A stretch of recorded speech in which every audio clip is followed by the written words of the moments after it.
most likely we won't pay them under the circumstances. You're saying now you will not pay. There is not the money in Greece. Exactly. So, you will be in default. Well, there are other options.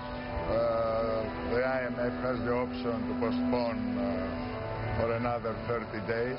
But Christine Lagarde has said, as you know, a few weeks ago, that she'll regard it as a default. Well, there are other options as well. We have asked for an extension in any case, A, of the program, B, of the repayment process, until the Greek people decide on the referendum, and then we have a different framework to discuss. With that in mind, and I apologise, it's a very noisy day here, but with that in mind, also tomorrow night, the Eurozone agreement comes to an end.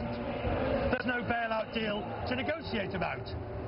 Well, as you know, it's the second time we asked for an extension, and obviously when the referendum is over, the government will go back to try to find a solution within a negotiation framework.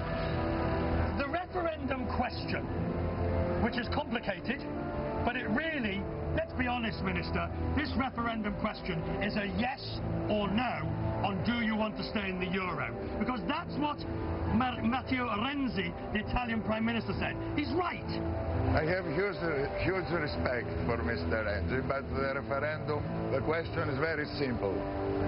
The final proposal of the creditors to Greece that was put on the table and turned down by the government, and which replaced the Greek proposal we had on Monday and the markets had received in such a huge reception. But that deal's not on the table anymore. Why are you asking the people to vote for something that doesn't exist? Well, the deal, that was the final proposition. We could not sign this agreement. We take it to the people on a yes or no vote, and then we go back to the creditors and try to find a solution. If the people vote yes,